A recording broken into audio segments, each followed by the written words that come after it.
Iran dan Amerika Serikat saling unjuk kekuatan demi mengamankan dominasi mereka di Selat Hormuz. Bagaimana nasib gencatan senjata? Sudah bersama kami pakar militer dan intelijen UI Stanislaus Rianta. Selamat siang Mas Stanis. Mas siang, Mbak.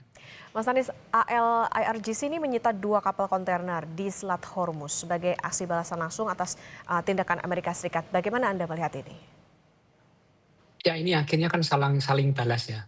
Iran kemudian menangkap kapal, menyita kapal, Amerika juga, menyita kapal, bahkan sampai jauh ke sekitar dekat Selat India. Ya Selat India ini kan sampai kemana mana akhirnya. Ini aksi saling balas antara Iran dan Amerika ini sudah sangat tidak sehat dan melenceng dari apa yang tujuan Amerika pertama kali melakukan serangan Iran yang isunya adalah saat itu adalah uranium nuklir. Dan ini kan akhirnya menunjukkan bahwa sebenarnya kepentingan dari perang ini sebenarnya kan tidak murni seperti yang disampaikan pertama kali, tapi sudah merebet kemana-mana untuk menunjukkan kekuatan masing-masing.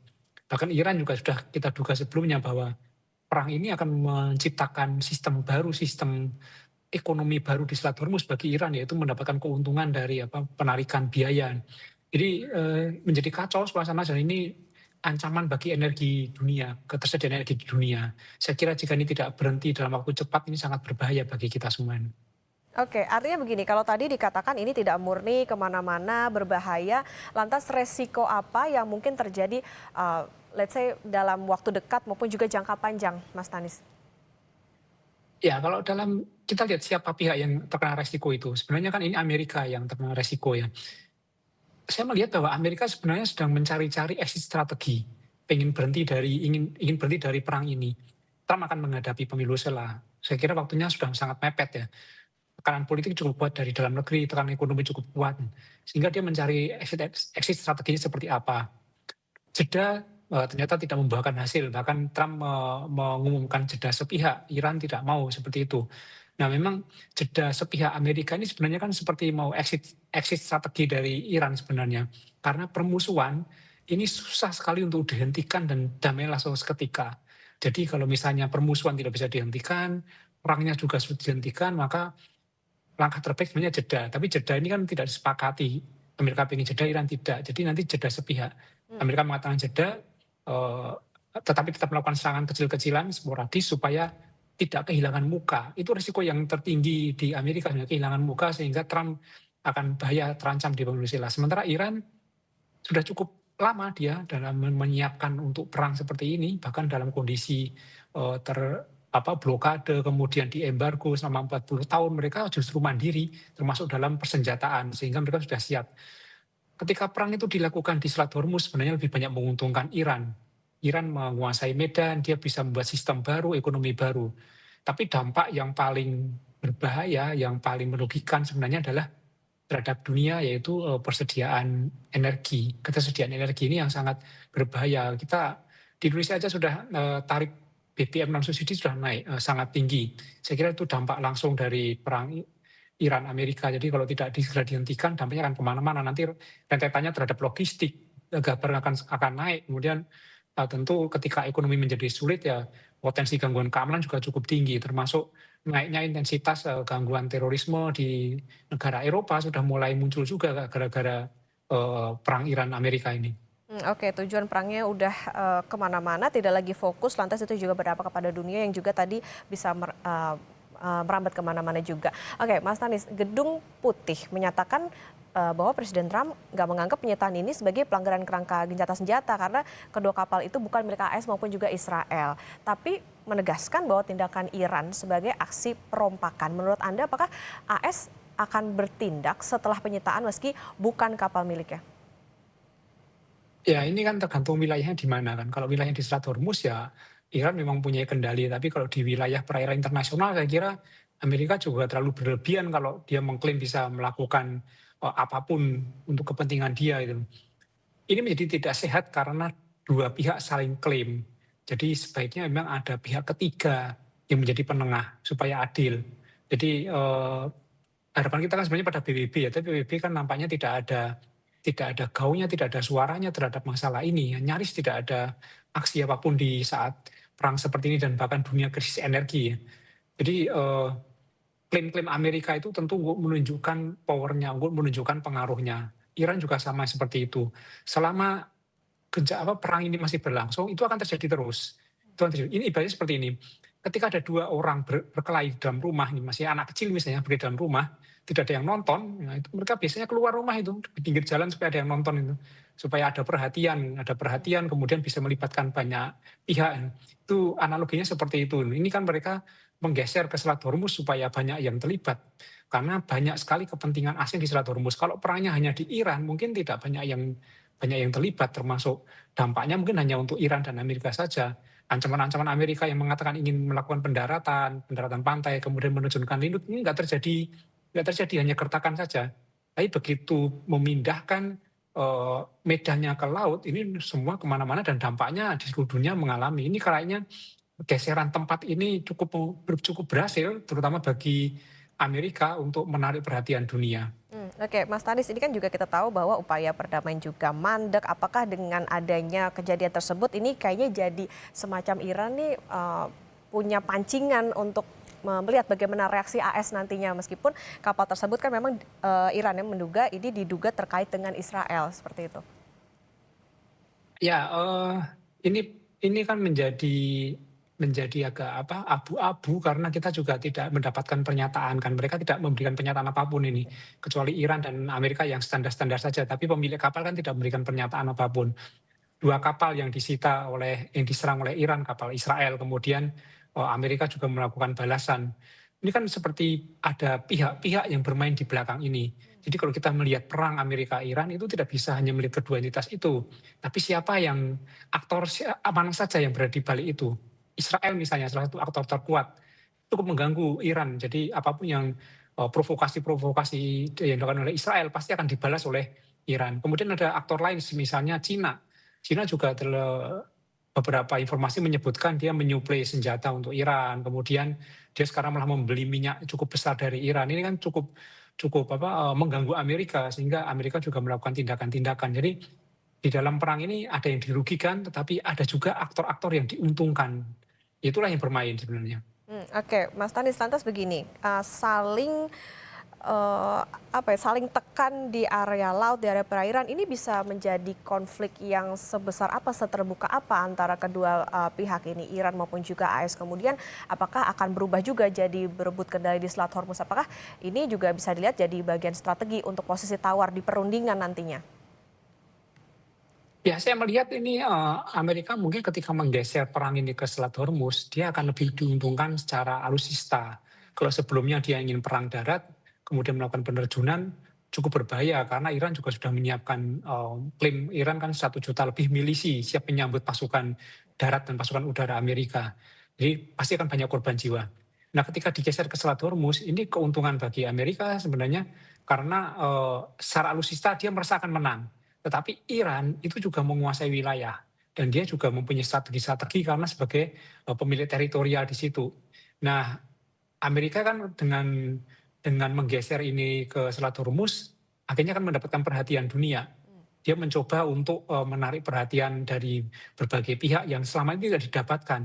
Negara-negara Eropa, negara-negara sekutu mereka itu nyaris tidak ada yang membantu atau melakukan pernyataan resmi untuk membantu Amerika dan melawan Iran. Nyaris tidak ada. Bahkan negara-negara NATO yang sekutu dari Amerika pun tidak ada. Jadi ini sebenarnya pergeseran ini adalah untuk meningkatkan dampak, kemudian mencari dukungan dari pihak lain. Tapi sampai saat ini kan tidak ada yang merespon. Nah, ini kan yang bahaya adalah ketika situasi terus seperti ini kerugian bagi dunia. Jadi harus ada yang segera melakukan intervensi supaya tidak seperti ini, minimal Selat Hormuz dibuka lagi atau ada pihak yang melakukan penjagaan di situ untuk supaya lebih netral. Tapi kalau dengan saling blokade seperti ini, apakah artinya upaya perdamaian maupun juga negosiasi dan lain sebagainya, perundingan bahkan ini kayaknya jadi semakin jauh atau bagaimana, Mas Tanis? Iya, karena yang memblokade negara kuat kan. Kalau yang blokade itu negaranya kecil, kita cari entitas yang lebih gede untuk segera menekan mereka untuk minggir bisa dilakukan. Tapi ini kan negara kuat yang bahkan PBB pun nggak ada suaranya gitu. Kesulitannya di situ. Amerika merasa super power, dia di PBB juga punya hak veto, sehingga nyaris tidak ada yang melakukan intervensi. Negara-negara lain wait and see. apalagi Eropa, negara NATO, mereka tidak ingin ikut di dalam perang ini karena negara-negara NATO itu tahu benar bahwa Iran itu mempunyai peluru kendali yang mampu menjangkau negara mereka. Jarak antara Iran dengan negara NATO itu sekitar 3.000 kilometer. Sementara peluru kendalinya bisa 4.000 meter. 4.000 kilometer ini kan berbahaya, makanya mereka wait and see. Saya kira itu yang menjadi penyebab mereka tidak mau ikut-ikut karena Iran juga bisa nekat. Nah kan berbahaya ketika nanti saling klaim, saling mengendalikan ini, kemudian tidak ada pihak yang bisa mengatasi ini. Hmm. Karena PBB sudah tidak bisa diharapkan, maka sebaiknya ya harus ada perkumpulan atau kekuatan dari berbagai negara yang berhimpun menjadi satu untuk melakukan tekanan terhadap Amerika dan Iran supaya tidak melakukan perang atau aksi-aksi di selat-selat atau wilayah internasional yang itu cukup mengganggu perekonomian dunia. Oke, itu tadi ya soal bagaimana kedua belah pihak ini merasa punya power, termasuk juga bagaimana mereka saling berada di Selat Hormuz. Mas Tanis, nanti kita lanjutkan kembali dan saudara tetap bersama kami di Breaking News Kompas TV. Dan saudara, kita akan melanjutkan perbincangan bersama dengan pakar militer dan intelijen dari Universitas Indonesia Stanislaus Rianta. Mas Stanis, kita lanjutkan kembali. Tadi kalau dikatakan bahwa ini kayaknya jadi saling unjuk kekuatan antara Iran dan juga AS, bahkan butuh pihak ataupun juga bisa dengan entitas begitu yang lebih besar lagi untuk bisa menekan ego keduanya. Lantas dengan strategi yang dilakukan oleh Iran dengan menetapkan tarif kapal melintas ke Selat Hormuz, kemudian strategi AS mengancam menembak kapal cepat Iran, apa yang bisa dibaca dari ini, Mas Tanis? Ya ini kan saling cyber ya, perang sara dan propaganda terjadi. Jadi saling memanas-manasi, saling provokasi untuk melemahkan itu. Ini kan Iran juga melakukan itu kan ketika perundingan pertama misalnya Amerika melakukan tekanan, kemudian tidak terjadi kesepakatan, ada gencatan. Lalu di perundingan kedua ini Iran tidak mau juga. Jadi dia membalas apa yang dilakukan oleh Amerika. Ini nampak saling balas ini terus terjadi seperti ini. Dan dengan posisinya Iran yang mempunyai wilayah ini kan sebenarnya cukup cukup mengkhawatirkan juga ketika nanti semakin lama ada waktunya, ini ada batas waktu kan, ada batas waktu. Mulai dari logistik, persenjataan, daya tahan, itu harus diukur. Nah, Amerika juga punya batas waktu, sampai kapan mau berlangsung seperti ini.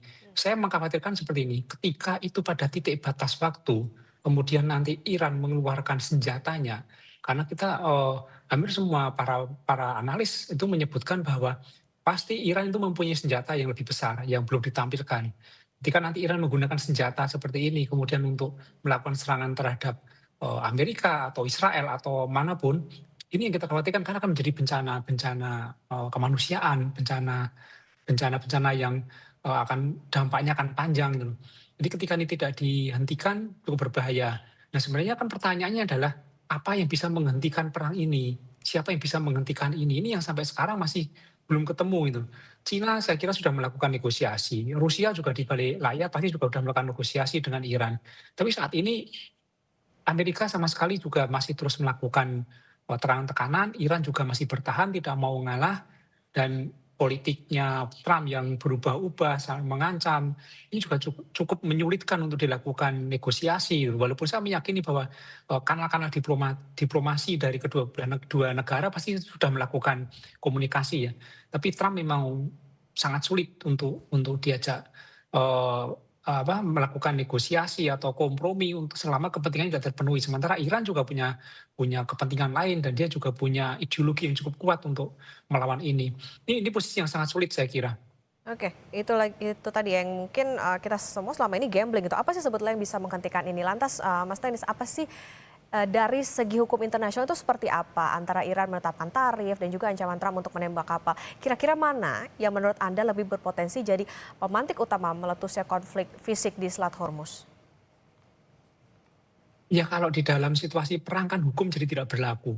Trump itu mengklaim ya dialah yang akan bisa memegang kendali. Ini kan menunjukkan bahwa dialah aturan dunia itu. Dia itu merepresentasikan bahwa dia adalah aturan dunia. Jadi dia melakukan apapun untuk kepentingan dia. Walaupun selalu mengatasnamakan perdamaian untuk kepentingan manusia.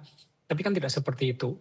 Nah, kalau nanti misalnya terjadi apa yang bisa menjadi terjadinya perang, saya kira perang dalam perang terbuka ya. mungkin peluangnya kecil karena itu pasti akan memberatkan Amerika, memberatkan Iran juga. Tetapi, secara sporadis Amerika, Iran itu bisa meluncurkan, senjata-senjata besar mereka secara sporadis nih. Mmm, Jadi, tidak dalam waktu yang, konstan, waktu yang terus-menerus perang, tapi sekali-sekali akan menunjukkan senjata itu. Itu pun cukup berbahaya itu loh. Ini oke. kan yang harus kita cari adalah siapa yang bisa menghentikan ini. Mmm, ok Pakistan yang sudah memfasilitasi tidak bisa. Mentah. mmm, Kita harus mencari negara ini. Mungkin Rusia atau Cina harusnya bisa menjadi mediator karena Cina sudah menyatakan sebenarnya siap untuk menjadi mediator ya. mmm. Karena Cina punya hubungan baik dengan Iran terkait dengan senjata, tetapi dengan hubungan dengan Amerika kan kita tahu bahwa perang dagang antara Amerika dan Cina ini cukup kuat. Jadi Oke. perlu pihak yang lebih netral. Iya, ini kayaknya negosiasinya bakalan terlihat lebih alot, apalagi juga melihat bagaimana sikap Trump selama ini. Apakah kalau Mas Tanis lihat, apakah ini kayak sinyal sebetulnya AS sebenarnya kewalahan menghadapi Iran atau justru ini bagian dari strateginya AS untuk melawan Iran nantinya? Saya melihat itu, AS kewalahan, tetapi dia tidak ingin dilihat sebagai pihak yang kewalahan dan pihak yang kalah. Makanya dia mencari cara, exit strateginya seperti apa supaya AS itu di mata dunia tetap dianggap sebagai Mmm, negara yang paling kuat, negara yang mmm. besar. Ini sedang dicari, makanya strateginya ganti-ganti terus ini. Oke, berarti artinya, bisa dikatakan Iran apakah memang berada di atas angin saat ini karena itu tadi ya, bagaimana ia menunjukkan kekuatan di Selat Hormuz? Ya Amerika juga jumawa kan, Amerika jumawa kan, ini tidak seperti Venezuela yang 1 hari, 2 hari selesai. Iran ini sudah hampir berapa, hampir 2 bulan masih bisa bertahan dan masih melakukan serangan, apalagi melawan negara besar seperti Amerika, ini kan tidak mudah. Ini menunjukkan bahwa mungkin secara senjata Iran tidak sehebat Amerika, tetapi secara ketahanan, ketahanan, negara Iran ini cukup tinggi, menurut saya cukup kuat sekali. Mmm. Jadi masih bisa bertahan untuk sekitar 2 bulan dalam situasi perang masih aman-aman saja. Mmm. Oke, baik, tentu kita akan pantau seperti apa perkembangannya, kemudian juga, kita juga tentu menunggu bagaimana tadi kalau Mas Tanis bilang harus ada pihak yang lebih besar lagi tentunya untuk bisa menekan ego antar kedua pihak ini. Terima kasih Stanislaus Rianta, pakar militer dan intelijen Universitas Indonesia dalam Breaking News Kompas TV. Terima kasih Mas Tanis.